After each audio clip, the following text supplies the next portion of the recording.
et aujourd'hui on se retrouve pour voir le logiciel Lumion et dans cette vidéo je vais vous parler des mouvements de la caméra.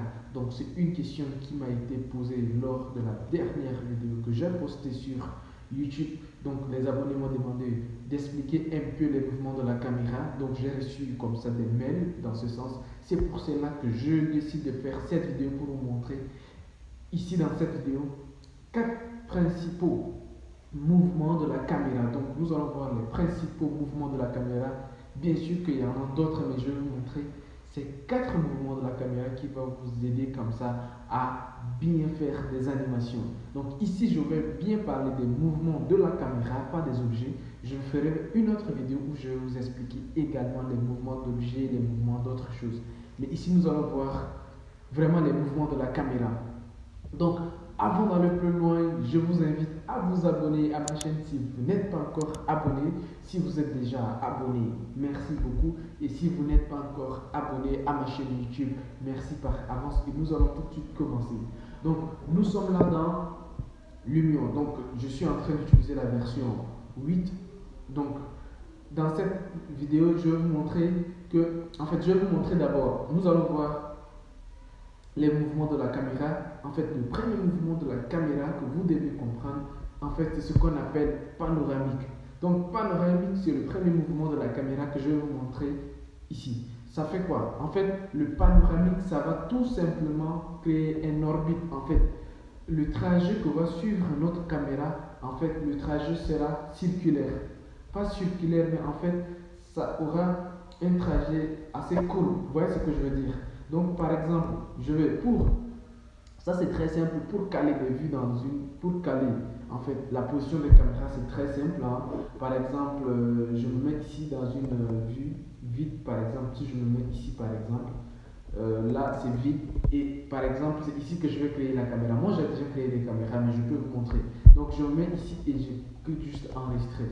Donc j'enregistre. En fait dès que je clique enregistrer, après ce qui va se passer, je vais juste cliquer sur des endroits précis pour capturer des caméras. Donc par exemple, je clique ici sur le premier, donc je vais tout simplement cliquer, prendre une première vue ici.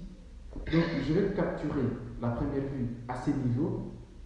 Après, je vais faire un mouvement panoramique. Donc, ça veut dire que je vais tourner autour d'un objet. Vous voyez? Donc ça, c'est ce qu'on appelle panoramique. Je vais tourner autour d'un objet. Je vais tourner autour d'un objet. Par exemple, ici, ça va être ce bâtiment. Donc, je vais tourner autour de cet objet. Oups là, voilà. Je vais tourner autour de cet objet. Bon, pas autour d'un objet, mais en fait, autour de l'image principale que je veux mettre en valeur. Vous voyez ce que je veux dire? Donc, je vais tourner autour de mon sujet principal. Donc, le sujet principal ici, en fait, c'est l'entrée de ce projet. Vous voyez ce que je veux dire? C'est l'entrée de ce projet. Voilà. Donc, je vais par exemple tourner ici. C'est l'entrée de ce projet. Donc, vous voyez que j'ai juste fait un mouvement et comme ça. Et je capture la deuxième vue. Si je valide, en fait, j'ai fait juste 2 vues, après je valide. Et une fois validé, en fait, nous allons observer ce que nous venons de faire. En fait, ce mouvement-là, si vous remarquez bien, en fait, j'ai juste tourné autour de mon sujet principal. En fait, c'est ce qu'on appelle panoramique. En fait, ça c'est le premier mouvement. Vous voyez, je tourne autour d'un sujet principal. Donc voilà, vous avez compris. Elle dit qu'on part d'un point et on balaye de façon panoramique, de façon orbite. Elle dit qu'en rotation. Donc on fait une rotation tout autour de notre sujet principal. Donc ça c'est le premier mouvement de la caméra qu'on appelle panoramique. Par exemple, moi je vais supprimer ces mouvements. Je vais supprimer ce que j'ai fait et je vais vous montrer le rendu des mouvements panoramiques par exemple. Donc par exemple sur cette image, vous voyez, ça c'est un mouvement panoramique. Je tourne autour d'un sujet principal. Donc vous voyez ici que le sujet principal, ici, c'est cette partie-là. Donc je vais montrer le rez-de-chaussée en fait. Je vais montrer le rez-de-chaussée. Vous Voilà, donc voilà, on va passer au deuxième mouvement. Mais donc, en résumé, le mouvement panoramique, on tourne autour d'un sujet principal. Voilà. On va passer maintenant au deuxième mouvement de la caméra qu'on appelle le travelling. Le travelling, en fait, c'est-à-dire que la caméra va suivre un mouvement. Vous voyez ce que je veux dire? Donc, le travelling, c'est le mouvement, le travelling consiste à suivre un sujet, à suivre le mouvement d'un sujet. Par exemple, nous allons revenir dans le mur et je vais vous montrer, par exemple, dans le deuxième cas ici. Donc ici, en fait, ça c'est un mouvement travelling, c'est-à-dire qu'on quitte d'un point A, on va à un point B. Donc vous voyez que au premier, j'étais ici, donc je vais me mettre ici, vous voyez. Donc au début, je suis là. Vous voyez que là, j'ai une voiture et derrière, j'ai un vélo. J'ai un cycliste qui est là-bas. Donc j'ai une voiture avec un cycliste qui vont dans ce sens, en fait, qui sont en train d'aller dans ce sens. Donc je vais faire un mouvement de la caméra qui va suivre le mouvement de mes sujets. Vous voyez ce que je veux dire? Donc, au premier caméra, on était là, le deuxième caméra, on arrive là. Donc, vous voyez que le mouvement de la caméra suit le mouvement des objets. Donc, je vais valider par exemple ça. Et après, vous allez constater également, là également, j'ai fait un rendu déjà pour vous montrer. Ça, on est toujours la panoramique. Voilà. Maintenant, on est dans un mouvement de travelling. Donc, vous voyez que ici, j'ai deux sujets. Donc, les deux sujets que je vais mettre en valeur ici, en fait, c'est le cycliste et le véhicule en même temps. Voilà. Ces bâtiments et ainsi de suite. Donc, quand je vais faire, vous allez voir que, vous voyez, le mouvement de la caméra suit le mouvement des objets. Vous voyez, ça, c'est ce qu'on appelle le travelling. Vous voyez, le mouvement de la caméra suit le mouvement des objets. Donc ça c'est le deuxième mouvement de la caméra qu'on appelle le travelling. Nous allons voir le troisième mouvement de la caméra qu'on appelle le zoom. Donc le zoom, en fait, on peut avoir des zooms, on peut zoomer sur quand on dit zoom, comprenez, zoom tout simplement parce que on zoom, ça dit qu'on s'approche de l'objet ou bien de l'objet on recule. Vous voyez ce que je veux dire? Donc on s'approche d'un mouvement A, on s'approche jusqu'à on s'approche de notre sujet principal. Vous voyez ce que je veux dire? Ça c'est le zoom. On a un sujet principal et on s'approche de ce sujet principal. Ça c'est le zoom. Ou bien on est très proche de notre sujet principal et on se décolle un peu du sujet principal. Ça c'est le zoom par exemple. Là je vais vous montrer par exemple ici dans ces deuxième mouvement, dans ce troisième mouvement, je vais vous montrer par exemple un exemple de zoom.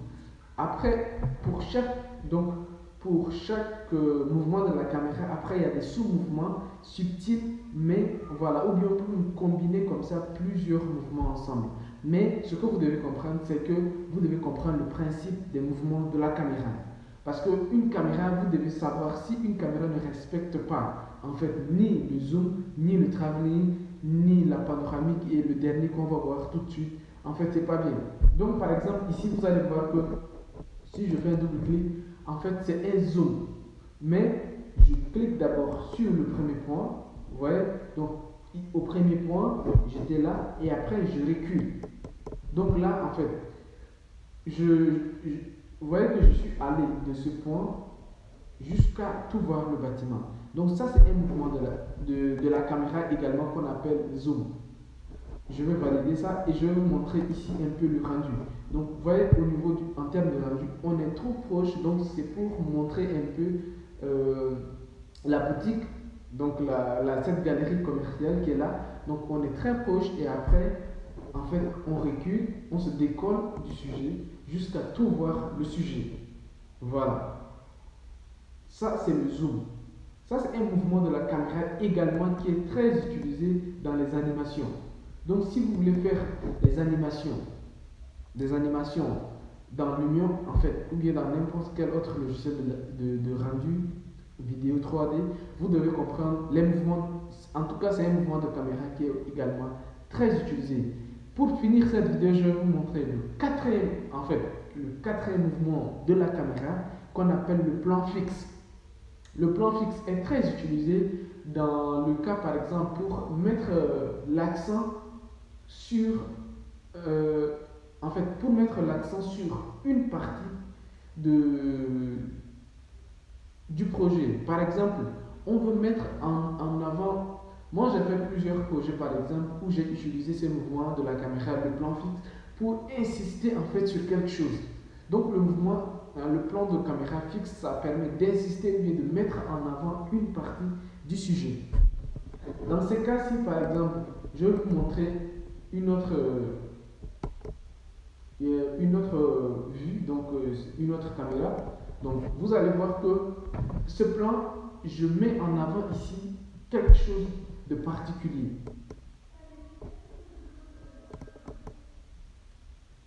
Voilà.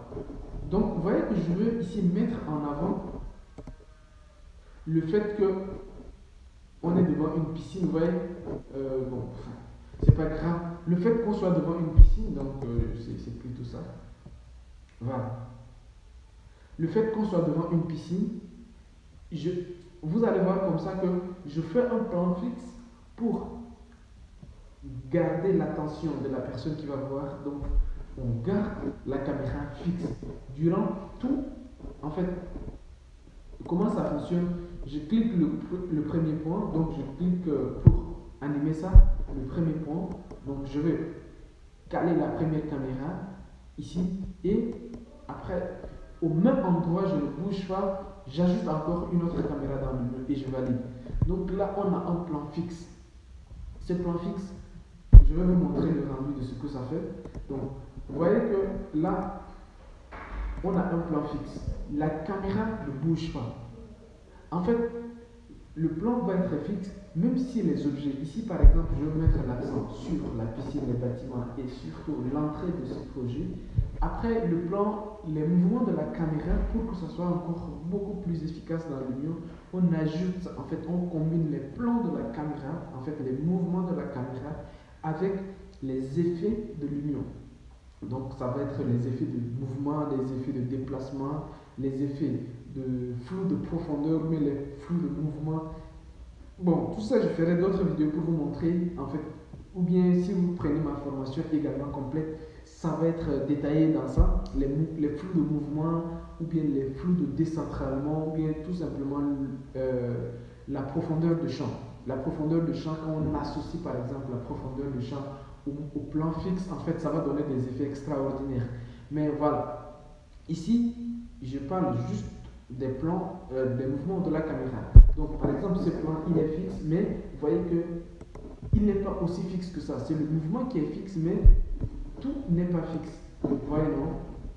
C'est le plan de la caméra seulement qui est fixe, le mouvement de la caméra, le caméraman, disons, la caméra, ça ne bouge pas, le caméraman, il est là, il place sa caméra et il ne bouge pas. Mais vous voyez que les autres, on fait bouger par exemple, pour mettre l'accent sur l'entrée ici, vous voyez qu'on fait venir notre mannequin, vous voyez ce personnage qui est là, vous voyez il vient, il prend la rampe, il marche, il entre, et en même temps, ici, vous voyez qu'on fait déplacer ce personnage vers ici. Donc tout ça c'est des mouvements de la caméra. Donc ici, par exemple, il y a le mouvement de la caméra et le mouvement également des personnages comme un peu partout. Donc, je ferai une autre vidéo pour vous montrer, par exemple, les autres effets qui accompagnent, par exemple, les mouvements. Parce que vous avez vu que là, je vous parle juste des mouvements de la caméra, pas des mouvements d'objets ou bien les autres effets. Mais c'est juste la technique. Ici, c'est beaucoup plus technique, en fait. Les mouvements de la caméra, c'est technique. Ça, en fait, vous devez prendre ce qui existe dans la vie réelle. Quand vous avez une caméra, réellement, et vous allez, c'est comme vous êtes le caméraman de l'union. Donc vous allez respecter les principes de la caméra physique. Donc tous les 4 plans de caméra que je vous ai montrés, que ce soit panoramique, zoom, travelling ou bien plan fixe, ce sont les mouvements de la caméra de la vie réelle. Si vous regardez les clips, vous allez très souvent voir ça. Bien sûr qu'il y en a 2 ou 3 autres que je vais ajouter, mais pour ceux qui vont prendre ma formation complète, en fait, ça j'ai détaillé, je donne toutes les techniques, toutes les astuces pour arriver à un résultat comme je l'ai fait. Et d'ailleurs, ces projets, pour tous ceux qui vont participer à ma formation, en fait, ces projets, ils pourront le télécharger. En fait, ils pourront télécharger le modèle 3D, le fichier Lumion. Donc, tout le fichier sera à votre disposition, que ce soit la 3D ou bien le fichier Lumion. Donc, tout ça sera à la disposition de tous ceux qui vont participer à ma formation complète. Voilà. Donc, nous venons de voir comme ça les 4 mouvements de la caméra que vous devez savoir si vous voulez faire des rendus professionnels, surtout des rendus vidéo, animation. Je vous montrerai également dans une future vidéo comment choisir les points de vue, mais pour ceux qui participent déjà à ma formation complète, eux, ils n'ont pas ces soucis parce que là-bas, je détaille tout et ils ont en même temps les fichiers sources. Ils vont pouvoir analyser tout le projet en détail et comprendre en profondeur ce que j'ai fait. Donc d'ici là, les amis, merci beaucoup d'avoir regardé cette vidéo. On se dit à la prochaine pour d'autres vidéos. Et d'ici là, n'oubliez pas de vous abonner à ma chaîne, de liker, de partager si vous voulez que d'autres personnes bénéficient des astuces que je partage sur ma chaîne. Partagez cette vidéo autour de vous. Donc les amis, on se dit au revoir et à la prochaine. Ciao, ciao.